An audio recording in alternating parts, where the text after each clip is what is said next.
கர்த்தராகிய இயேசுவின் நாமத்தினாலே கடைசிகால விடுதலை ஊழியத்தின் சார்பாக உங்களை வரவேற்கிறேன். இந்த வீடியோவை நீங்கள் பார்ப்பதற்கு முன்னால் நீங்கள் செய்ய வேண்டியதெல்லாம் சப்ஸ்கிரைப் பட்டனை அழுத்தி சப்ஸ்கிரைப் பண்ணுங்கள்.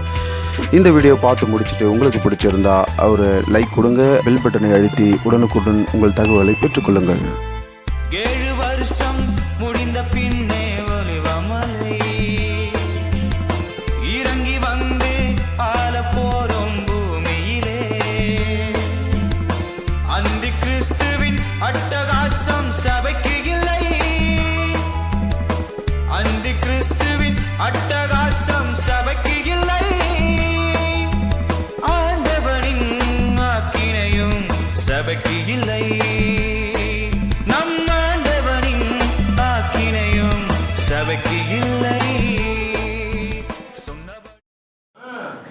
அது வரைக்கும் கொஞ்சம் டிலே பண்ண ஆண்டவரே, நம்ம தான் தடை செஞ்சுட்டு இருக்கிறோம். ரட்சிப்புக்காக போராடுகிற கூட்டம் இந்த கூட்டம், ரட்சிப்புக்காக போராடுகிற கூட்டம் இந்த கூட்டம். ஆமென். கர்த்தர் நல்லவர். ஆமென். சரி, ஆக தடை செய்கிற இந்த சபை எடுபட்டால் அந்த கிறிஸ்து வெளிப்படுவான். அது வரைக்கும் வெளிப்பட மாட்டான்.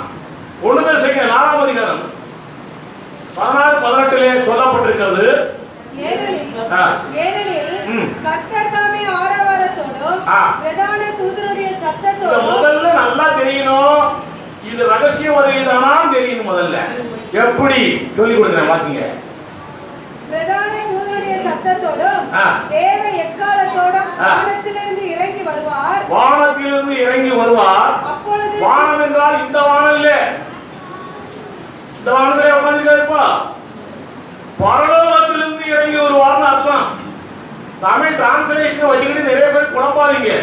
இது தரங்கம்பாடி பிராமணர்களுடைய டிரான்ஸ்லேஷன். இது சீகன் பால்கு தலைமையிலே தரங்கம்பாடி பிராமணர்களை வைத்துக் கொண்டு எழுதப்பட்ட டிரான்ஸ்லேஷன் இது. அதனால இதில் உள்ள வேர்டுகளை வைத்துக் கொண்டு ஏமாந்து போகாதீர்கள். ஒரிஜினலை பார்க்கணும். சந்தேகம் வந்தா, சந்தேகம் வராத வரைக்கும் ஓடிக்கே இருக்கலாம். அவன் வானத்திலிருந்து இறங்கி வருவான், சொர்க்கத்திலிருந்து இறங்கி வருவான், மோட்சத்திலிருந்து இறங்கி வருவான். அப்பொழுது கிறிஸ்துவுக்குள் மரித்தவர்கள் முதலாவது எழுந்திருப்பார்கள். பின்பு உயிரோடு இருக்கும் நாமும் கர்த்தருக்கு எதிர்கொண்டு போக மேகங்கள் மேல் அவர்களோட கூட, மேகங்கள்ல இருக்காரு, மேகங்கள் மேல் அவர்களோடு கூட ஆகாயத்தில் எடுத்துக்கொள்ளப்பட்டு, ஆகாயத்தில் எடுத்துக்கொள்ளப்பட்டு நிமிதமா எப்பொழுதும் கர்த்தருடனே கூட இருப்போம். ஆக கர்த்தர் இயேசு பூமியிலே கால் வைக்கல. புரியுதா? பூமியிலே கால் வைக்கல, வானத்திலே இருக்கிறார், மேகங்களோடு இருக்கிறார். நாமும் மேகங்களுக்கு போகிறோம், அப்படியே போய் சேர்ந்தோம். இது பூமிக்கு வரல. இந்த காரியம் நிறைய பேருக்கு தெரியும். பூமிக்கு வர்றதுதான் வருகை, பூமிக்கு வர்றதுதான் வருகை. இது அங்கேயே நின்று நம்மளை கூட்டி போறாரு. அவர் அங்க இருந்து டே சேவை வாடான்னு கூப்பிடுறாரு, கூப்பிடுறாரு. ஒண்ணும் இல்லை. எப்படி அங்க இருந்து வருது? எப்படி நம்ம போறோம்? பிரதான தூதனுடைய சத்தத்தோடும் தேவ எக்காலத்தோடு தானே எங்க நடக்குது. இதெல்லாம் கொஞ்சம் கொஞ்சம் தெரியணும். கர்த்தர் தாமே ஆரவாரத்தோடும். ஒரு ராஜா வந்தாருன்னா, மந்திரி வந்தாருன்னா, பிப்பி ஏதோ ஊதிட்டு ஏதோ டாடான்னு சத்தம் போட்டுட்டு ஏதோ வருவாங்க இல்ல, வாழ்க்கையா சொல்லிட்டு. அது போல தேவன் வர்றார், வானத்துல தான் வர்றார், பூமியில வரல. பூமியில் உள்ளவனுக்கு தெரியாது. பிரதான தூதனுடைய சத்தம் எங்க நடக்குது? பரலோகத்துல. ஏன் அவன் சத்தம் போடுறான்? தலைவர் வர்றாருன்னு சத்தம் போடுறான். ஏன் அவன் தலைவர் வர்றாருன்னு சத்தம் போடுறான்? 3ஆம் வானத்தில் தான் சொர்க்கம் இருக்கிறது. பவுல் போய் பார்த்து வந்தார். 3ஆம் வானத்துல. 2ஆம் வானத்துல இருக்கிறவர் யாரு? சாத்தான், பிசாசுடைய ஹெட்குவார்ட்டர் 2ஆம் வானம். அப்ப அவங்க இந்த வானத்துக்கு வரணும்னா, இப்ப சூரியன் சந்திரன் இருக்கிற இந்த மேகத்துக்கு வரணும்னா, இந்த வானத்துக்கு முதல் வானம், இந்த முதல் வானத்துக்கு வரணும்னா 2ஆம் வானத்தை கிராஸ் பண்ணி தான் வரணும். 2ஆம் வானத்துக்கு எதிரியை தாண்டி தான் வரணும். எதிரி யாரு? பிசாசு. அப்ப பிசாசோட சண்டை நடக்குது. பிசாசோட சண்டைனா அந்த சத்தம் எல்லாம் பிரதான தூதனுடைய சத்தம், பயங்கர சத்தம், சண்டை. அவனை பிசாசை டம்குன்னு போட்டுட்டு அவனை கீழே தள்ளி விட்டுட்டு, எவன பிசாச கீழே தள்ளி விட்டுட்டு. வெளிப்படுத்தல் 12 படிச்சீங்கன்னா நல்லா புரியும். இங்க இப்ப நீங்க இப்படி படிக்க வேண்டாம். அவன் கீழே தள்ளப்படுவான்.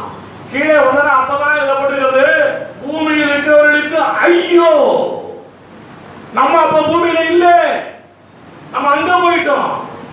அல்லேலூயா. ரெண்டாவது வானத்துல இருந்துகிட்டே அவன் இவ்வளவு அட்டகாசம் பண்றானே பிசாசு, இப்ப பூமியே ஹெட்குவார்டர் ஆக்கிட்டான்னா எவ்வளவு அட்டகாசம் பண்ணுவான் யோசிச்சு பாருங்க. இதெல்லாம் ரைட், அதான் எழுதிருக்கு வெளிப்படுத்தல் 12. ரைட், பரவாயில்ல. ஆக அங்கே பிரதான தூதனுடைய சத்தம், தேவ எக்காலம். தேவ எக்காலம் இருக்கு. எக்காலம் எல்லாரும் தெரியும், ஊதிட்டு இருக்காங்க. ரைட், தேவ எக்காலத்தை யாராச்சும் பார்த்திருக்கிறோமா? உருவையா பார்த்தது இல்லை எவ்வளவு. தேவ எக்காலம் எப்படி இருக்குன்னு தெரியாது. இது வானத்திலே நடக்கிற காரியங்கள். இதெல்லாம் பூமியில் இருக்கிற ஒருத்தனுக்கும் தெரியாது. இதெல்லாம் இது வானத்திலே நடக்கிறது. வானத்தில் நடக்கிற காரியம் உனக்கு எப்படியா தெரியுது? அதான் எனக்குள்ள இருக்கக்கூடிய ஆவியானவர் என்னை பக்குவப்படுத்தி அதே ரெடியா வச்சிருக்காரு. அந்த வருகைக்கு இயேசுவோட இணையத்துக்கு ரெடியா வச்சிருக்காரு. அதான் சொல்லிருக்கு. டிவி இருக்குல்ல நம்ம வீட்டுல, டிவி 7வது சேனல் சன் டிவி, 10வது சேனல் ஜெயா டிவி. அந்த சேனல் திருப்பி வச்சா தானே அது கிடைக்கும். திருப்பி காட்டி நானும் 10,000 ரூபாய்க்கு டிவி வாங்கிட்டு வந்துட்டேன், நானும் 25,000 ரூபாய்க்கு டிவி வாங்கிட்டு வந்துட்டேன், ஆன் பண்ணி பார்க்குறேன், கிடைக்காது. அந்த சேனலுக்கு டியூன் பண்ணணும். இயேசுடைய வருகை சேனலுக்கு ஆவியானவர் என்னை டியூன் பண்ணிக்கொண்டே இருக்கிறார் தினந்தோறும். ஆமென். அப்ப என்னை டியூன் பண்ணிட்டாருன்னு வச்சுக்கோ, டக்குன்னு எனக்கு புரிஞ்சிடும், டக்குன்னு நான் ஓடிடுறேன். அல்லேலூயா. நிறைய பேருக்கு எல்லாம் தெரிய மாட்டேங்குது. இந்த தாவரங்கள் இருக்குல்ல வீட்டுல, தாவரங்கள் பேசுது தெரியுமா உங்களுக்கு? டாக்டர் சொல்றான், எனக்கு பசிக்குது, எனக்கு தாகமா இருக்குது, தண்ணி கொடுன்னு கேட்குதான். விவசாயிகள் தெரிய மாட்டேங்குது. இப்போ அது பேசுற கண்டுபிடிச்சிட்டான். தாவரங்களே பேசுதுன்னா அது யாரு கேட்குது? அந்த டியூன் உள்ளவங்க தான் கேட்கும், எல்லாரும் கேட்காது. குழந்தை இருக்குல்ல நம்ம வீட்டுல, குழந்தை ஏதோ அழுவுது, ஏதோ ஒன்று பண்ணுது வச்சுக்க, தாய்க்கு தான் தெரியும் இது பாலுக்கு தான் அழுவுது, இது வயிற்று வலினால அழுவுது, இது வெளியே போகணும் கூட்டிட்டு போக சொல்லி அழுவுது. தாய்க்கு தான் தெரியும், உலகத்தில் உள்ள மொத்தமும் தெரியாது. அல்லேலூயா. டியூன் ஆனவங்களுக்கு தான் தெரியும். அதெல்லாம் டியூன் பண்ணிட்டு இருக்காரு ஆவியானவர் நமக்குள்ள. அதனாலதான் பரிசுத்தாவியில அந்நிய பாஷை அடையாளத்தோடு பெற்றுக்கொள்ள வேண்டும். சும்மா நான் பரிசுத்தாவி ஏமாத்திருக்கிற கூட்டம் இருக்குது நிறைய. இப்போ அந்நிய பாஷை அடையாளத்தோடு பரிசுத்தாவி பெற்றுக்கொள்ள வேண்டும். நீங்கள் ஆக இதெல்லாம் வானத்துல நடக்கிற காரியம், பூமியிலேயே நடக்கல. பூமிக்கு இயேசு வரல, வானத்திலே நடக்குது. நம்மளை வானத்துக்கு கூட்டி போயிடுறாரு. எடுத்துக்கொள்ளப்பட்ட நாம் யார் யாரும் வரப்போறாங்க என்னோட. அல்லேலூயா, அல்லேலூயா. நம்ம எல்லாம் வரப்போறோம். 7 வருஷம் பரலோகத்தில் இருக்க போறோம். எத்தனை வருஷம்? அந்த 7 வருஷம் இங்க அட்டகாசம், இங்க பயங்கரமான காரியம் நடக்கும் போது அங்க 7 வருஷம் ஆட்டுக்குட்டியானவருடைய கல்யாண விருந்து. ஆட்டுக்குட்டியானவருடைய கல்யாணம் இல்லை. ஏன் கல்யாண விருந்துன்னு போட்டுருது? கல்யாணம் போட்டுருந்தா பைபிள்ல இல்ல. நமக்கு தெரியலையா? இந்த புஸ்தகம் இருக்குது, இஸ்ரவேல் சமுதாயத்தினுடைய பண்பாட்டையும் கலாச்சாரத்தையும் வைத்து எழுதப்பட்ட புத்தகம் இது. அந்த ஆசிரியர்கள் எழுதின புத்தகம் இது. இதே நீ நான் எழுதியிருந்தா வேற மாதிரி எழுதிடுவோம். இது அவர்கள் எழுதின புத்தகம். அந்த அந்த பண்பாடு உடையவர்கள், நாகரிகம் உடையவர்கள் எழுதினது. இஸ்ரவேல் தேசத்துல நிச்சயதார்த்தம் பண்ணிட்டா போதும், இன்னைக்கும் நிச்சயதார்த்தம் பண்ணிட்டா போதும், உடனே பொண்ணு மாப்பிள்ளைய ஒன்னா சேர்ந்துக்கலாம். கல்யாணமே கிடையாது. எங்கேயாவது கல்யாணம் கிடைக்குதா? அது என்ன தெரியுமா?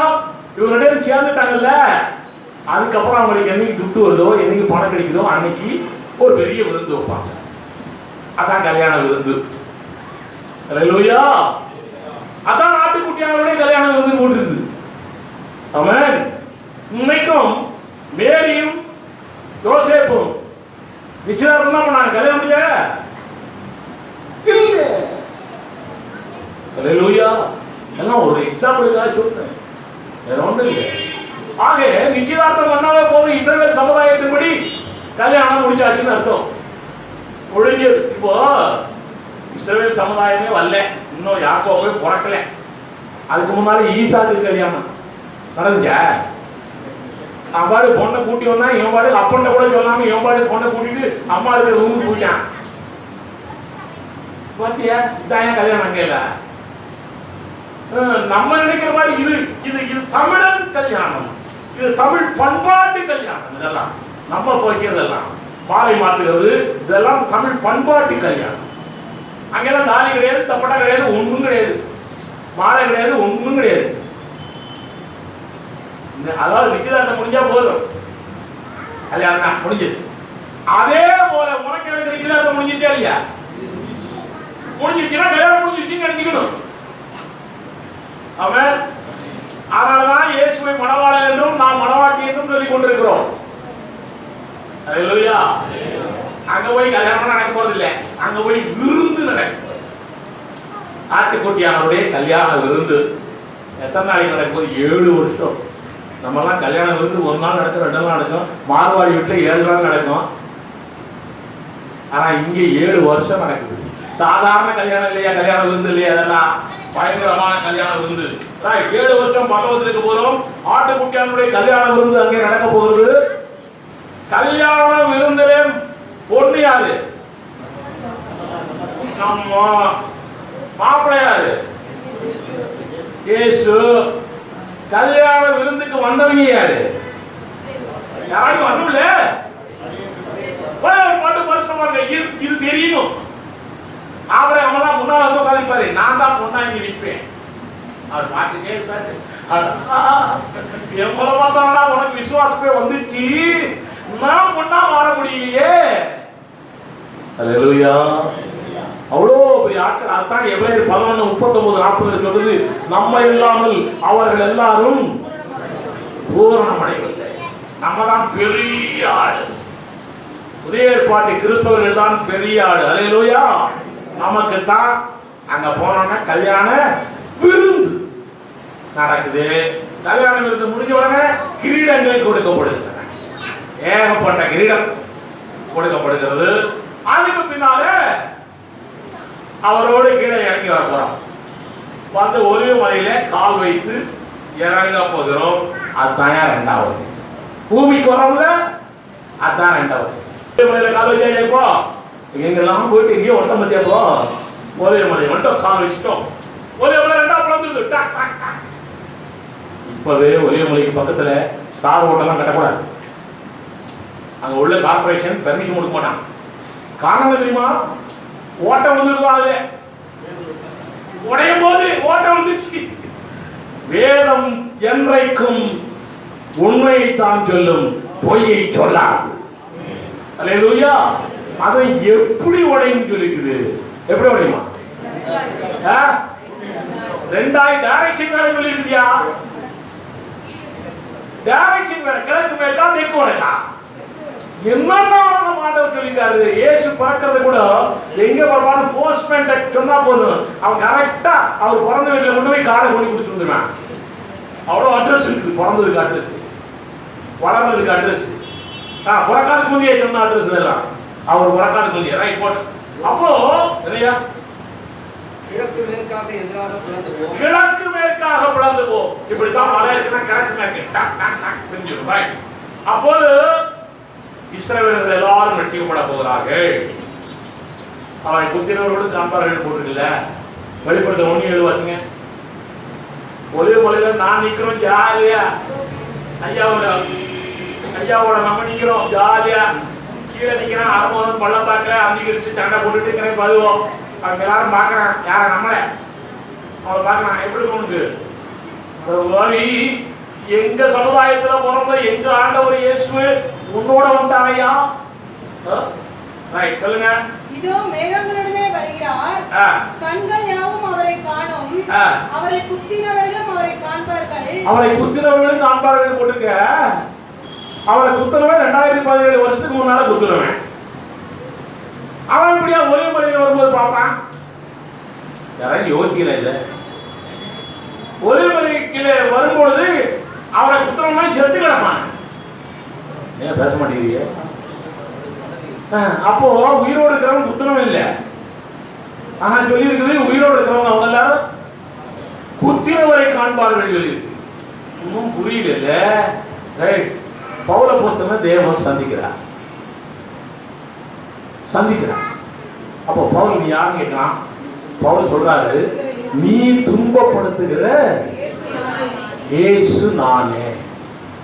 இயேசுவை அவன் போய் அடிக்காம உதைச்சாங்க, கொலை செஞ்சான். பவுல் யார பண்ணான்? கிறிஸ்தவர்களை, இஸ்ரவேல் மக்கள் இல்லையா, கிறிஸ்தவர்களை அடிச்சான், உதைச்சான், கொன்னான். கிறிஸ்தவங்களை அடிச்சா யாரை அடிக்க மாதிரி? இயேசுவை அடிக்க மாதிரி. அவரை குத்தினவர்களும் காண்பார்கள்னா, கிறிஸ்தவங்களுக்கு எதிரியாய் நீ இருந்தாவே நீ இயேசுவுக்கு எதிரி. அல்லேலூயா. இப்போ இஸ்ரவேல் மக்கள் ரட்சிக்கப்படுறாங்களா? உடனே அவங்களை எல்லாம் கூட்டு வச்சு, இந்தப்பா ஆபிரகாமுக்கு சொன்ன இல்லை, இந்த உனக்கு இந்த எல்லை வச்சுக்கோ ஆண்டவர் சொல்லிட்டாரு. அவர்கள் எதிர்பார்த்த தாவீதின் அந்த ஏரியா கொடுக்கப்படுது. இது எல்லாம் பாலஸ்தீனா தேசம் கொடுக்கப்படுகிறது, இஸ்ரவேல் தேசம் கொடுக்கப்படுகிறது. தாவீதின் கூடாரம் திரும்ப கட்டப்படுகிறது. அப்படின்னு என்ன? அரசாங்கம் திரும்பவும் நிறுவப்படுகிறது. அங்கே இது அப்போஸ்தலர் 15ஆம் அதிகாரம் 17ஆம் வசனத்தில் இருக்குது. வாக்கியம் வேண்டாம். அப்போஸ்தலர் 15ஆம் அதிகாரம் 17ஆம் வசனம். அதற்கு பிறகு 1000 வருட அரசாட்சி நடக்கிறது அங்கே, அவங்க எல்லைக்குள்ள. அதுபோல மிச்ச எல்லை இருக்குல்ல உலகத்துல, மிச்ச ஏரியா, அதுல நம்ம ஆள போறோம். முதல்ல அவனுக்கு தான் ப்ரிஃபரன்ஸ். அவனுக்கு அந்த ஏரியா கொடுத்துட்டு, அதுபோல மிச்ச உள்ள ஏரியா நமக்கு, நம்ம ஆள போறோம். நம்ம தான் எங்கே சீஃப் மினிஸ்டர், பிரைம் மினிஸ்டர் தெரியல. அங்கேயும் போய் ஏதாச்சும் பண்ணிட்டு போயிருக்காரு, அங்கேயும் போய் எந்த பதவியில் இருக்குன்னு நினைச்சிருந்தோ. அல்லேலூயா. சரி, மீதமுள்ள பகுதியை நாம் ஆழ்வோம். அதுக்கு பின்னால் தான் 1000 வருட அரசாட்சி முடிஞ்ச பிறகு பிசாசை அவிழ்த்து விடுகிறார். அதுக்கு பிறகுதான் கோலியமாக யுத்தம் நடக்கிறது. அதுக்கு பிறகுதான் நித்திய நியாயத்தீர்ப்பு நடக்கிறது.